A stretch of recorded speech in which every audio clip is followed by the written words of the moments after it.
Hi this ஆக்சுவலாக இந்த video நான் நேற்றே போட்டிருக்கணும்.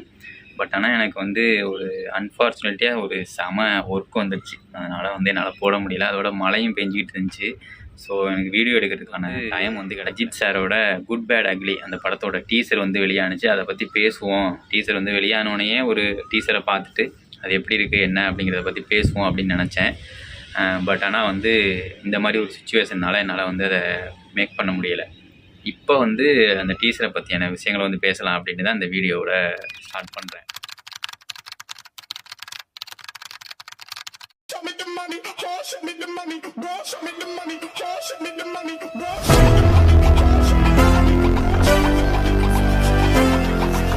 ஃபஸ்ட்டு இந்த டீசரோட ஓப்பனிங் ஷாட்டே செமையான ஒரு ஷாட்டு. ஆக்சுவலாக டேட்டு போடுவாங்கள்ல, அந்த ஷாட்டு தான் எடுத்திருப்பாங்க. பட் ஆனால் நான் ஃபஸ்ட்டு தடவை பார்க்கையில ஏதோ கத்தியால் குத்துற மாதிரி இருந்துச்சு. அந்த டேட்டு போடுறது தான் இவ்வளோ க்ளோஸ்அப் ஷாட்டாக வச்சு அதை எடுத்திருக்காங்க அப்படின்னு அதை காமிச்சிருக்கிறது ரொம்ப அழகாக இருக்குது. ரெண்டாவது விஷயம் என்ன அப்படின்னா, அஜித் சாரோட அந்த பேஸ் வாய்ஸு அது ஒரு ஒரு செமையான ஒரு மேன்லி வாய்ஸுங்க. அவரோட வாய்ஸு எப்போயெல்லாம் இந்த மாதிரி ஒரு மேன்லியான ஒரு வாய்ஸில் பேசுகிறாரோ அந்த படம்லாம் பிளாக் பஸ்டர் தான். இது உங்கள் எல்லாருக்குமே தெரியும். இந்த படமும் கிட்டத்தட்ட அந்த கேட்டகரியில் தான் போய் சேருது. லாஸ்ட்டு படத்தை நம்ம விடாமுயற்சி எனக்கு ரொம்ப பிடிச்ச படம். பட் ஆனால் ஃபேன்ஸு ஓரியன்டாக அந்த படம் இருக்குதா அப்படிங்கிறது ஒரு கேள்விக்குறியாகவே இருந்துச்சு. பட் ஆனால் கலெக்ட் பண்ணிடுச்சு அப்படின்னு தான் சொல்கிறாங்க. அந்த விதத்தில் அஜித் சார் அஜித் சார் ஒரு கேட்டகரியில் போய் உட்காந்துட்டாருங்க. அவர் படம் இன்னமும் ஓடாது, அவர் படம் நல்லா இல்லை, ஃபெயிலியர் ஆயிடுச்சு அப்படின்னு சொல்கிறதுக்கு வாய்ப்பே இல்லை. அவர் படம் வேறு ஒரு ஸ்டாண்டர்டுக்காக அந்த படம் ஓடிடும், மினிமம் கேரண்டியில் போய் உட்காந்துரும் அப்படிங்கிற கேட்டகரியில் தான் அவர் வந்துட்டார். ஸோ இந்த படம் எப்படி இருக்க போகுது அப்படின்னா, ஒரு வேறு மாதிரியான ஒரு அஜித் லுக்கை கொடுத்துருக்காரு ஆர்வி ரவிச்சந்திரன் அவர்கள். இந்த படத்தோட அவர் பேசுகிற அந்த டயலாக்ஸ் இருக்குல்ல, நம்ம எவ்வளோ தான் குட்டாக இருந்தாலும் நம்ம இந்த உலகம் நம்மளை பேடாக இருக்கிறதுக்கு தான் ஆக்குது அப்படின்னு சொல்கிறாருல ஒரு டயலாக்.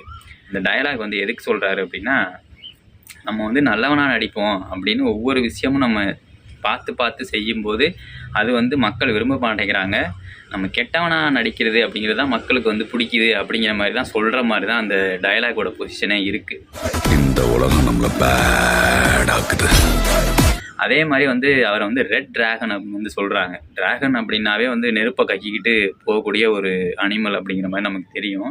இது ரெட் டிராகன் அப்படிங்கிற மாதிரி சொல்கிறாங்க. பயங்கரமான ஒரு ஹைப்பை கொடுக்குறாப்புல. அந்த கேஜிஎஃப்ல நடிச்சிருப்பாப்புல அவர் தான் அந்த ஃபஸ்ட்டு இதையே சொல்கிறாப்புல. ஏகே ஒரு ரெட் டிராகன் அப்படிங்கிற மாதிரி சொல்கிறாப்புல. ஒரு ரெட் டிராகன் இதுலேயே அழிச்சிருவான் அப்படிங்கிற மாதிரி அவர் ஒரு டைலாக் சொல்கிறாரு.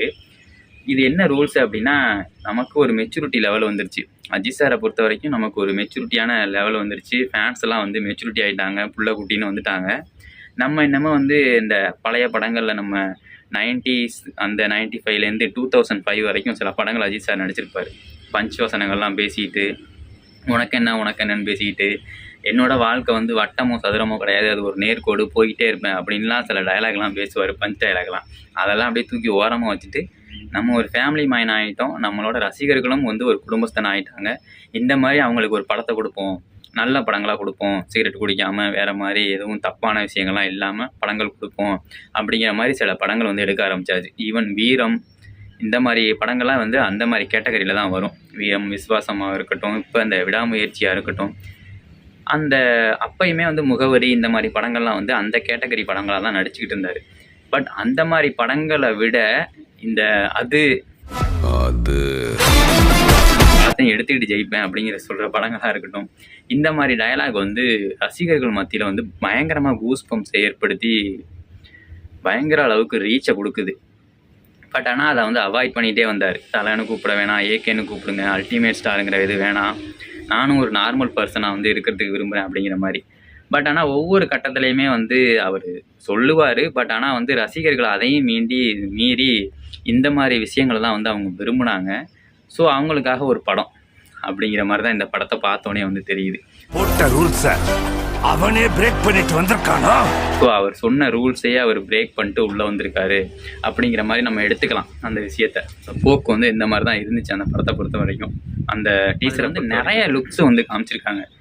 பில்லா லுக்கு, மங்காத்தா லுக்கு, தீனா படத்தோட நிறைய ரெஃபரன்ஸ் வந்து படத்தில் இருக்குது. அந்த அப்படி குத்துவம்ல சண்டை போடுவார் அந்த இது நிறைய விஷயங்கள் வந்து படத்தில் வச்சுருக்காங்க. மங்காத்தாவோட லுக்கு எனக்கு என்ன அப்படின்னா, இது எல்லாமே சேர்ந்து ஒரு கேங்காக வரப்போகுதோ, இந்த கேங்ஸ்டர் எல்லாருமே சேர்ந்து இல்லை பேரல் யூனிவர்ஸ் மாதிரி எதுவும் எடுக்க போகிறாங்களா என்ன அப்படிங்கிறது எனக்கு உண்மையாக புரியல. அந்த அளவுக்கு படத்தோட ஹைப்பை கொண்டு நிப்பாட்டி வச்சுருக்காங்க.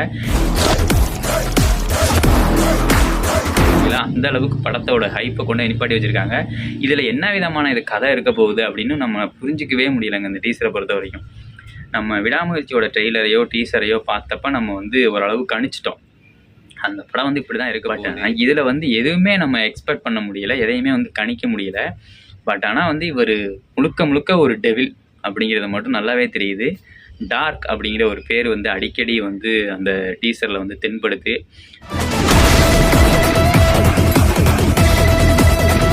இது வந்து ஒரு பயங்கரமான ஒரு ஈவலுக்கும் டெவிலுக்கும் நடக்கக்கூடிய பிரச்சனையாக இருக்குமா, இல்லை 2 அஜித் இருக்க போகிறாரா, 3 அஜித் இருக்க போகிறாரா, இல்லை ஒரே அஜித் தான் இத்தனை கேரக்டர்லையும் வந்து செய்கிறாரா அப்படிங்கிறது என்னன்னு தெரில. ஆனால் வந்து செம்மையாக செய்ய போகிறாரு. தரமான ஒரு ஃபேன் பாய் சம்பவத்தை வந்து பண்ணியிருக்காரு ஆத்விக் அப்படிங்கிறதுல வந்து எந்த விதமான குறைபாடுமே இல்லை. அந்த அளவுக்கு ஒரு செமையான ஒரு டீசர் கட்டாக தான் இருந்துச்சு இந்த டீசரை பொறுத்த வரைக்கும். அடுத்தது ட்ரெய்லர் ரிலீஸ் பண்ணுவாங்க, படம் ரிலீஸ் பண்ணுவாங்க, எப்படி இருக்கு என்னங்கிறத பார்ப்போம். மெயினாக வந்து நம் ஜிவி பிரகாஷ்குமாரோட ரெக்கார்டிங் அவர் தான் வந்து இந்த படத்தை பற்றி அடிக்கடி வந்து சின்ன விஷயங்கள்லாம் நமக்கு வந்து சொல்லிட்டே போயிட்டு இருந்தார். இந்த மாதிரி இருக்கும், பயங்கரமாக இருக்கும், ரிங்டோன்லாம் மாற்றக்கூடிய நேரம் வந்துருச்சு அப்படிங்கிற மாதிரிலாம் நிறைய வீடியோஸில் வந்து சொல்லியிருந்தார். கிட்டத்தட்ட அந்த மாதிரி ஒரு பிஜிஎம்மை தான் கொடுத்துருக்காரு. இதில் வந்து ஒரு ப்ளஸ்ஸும் இருக்குது, மைனஸும் இருக்குங்க. இந்த மாதிரி பயங்கரமான ஒரு ஹைப்பை கொடுத்து ஒரு மியூசிக்கை போட்டு கங்குவா மாதிரி ஆயிடக்கூடாது, அதிகமாக சவுண்டு, அந்த பிரச்சனை வந்து இந்த படத்துக்கு வருமோ என்னமோங்கிற ஒரு டவுட் இருக்குது. அதை மட்டும் வந்து சவுண்டு இன்ஜினியர் வந்து படம் ரிலீஸுக்கு முன்னாடி பார்த்து செக் பண்ணிக்கிட்டு அந்த சவுண்டு கூட குறைச்சிருக்கிறத வந்து பார்த்துட்டாங்க அப்படின்னா நல்லாயிருக்கும் அப்படிங்கிற மாதிரி தோணுது. ஏன்னா இந்த படம் வந்து ஒரு பயங்கர ஹைப்பான படம் அப்படிங்கிறது வந்து நம்ம டீசரை பார்க்கும்போதே தெரிஞ்சிருச்சு. ஸோ அந்த சவுண்டை மட்டும் கரெக்ட் பண்ணிட்டாங்க அப்படின்னா நல்லாயிருக்கும். இல்லை அப்படின்னா நம்ம புரியாமல் போகிறதுக்கு அதிக வாய்ப்புகள் இருக்குது. அதோட டீசர் வந்து அப்படி வந்திருக்கு, ரொம்ப பர்ஃபெக்டான ஒரு teaser. My darlings, missed you all.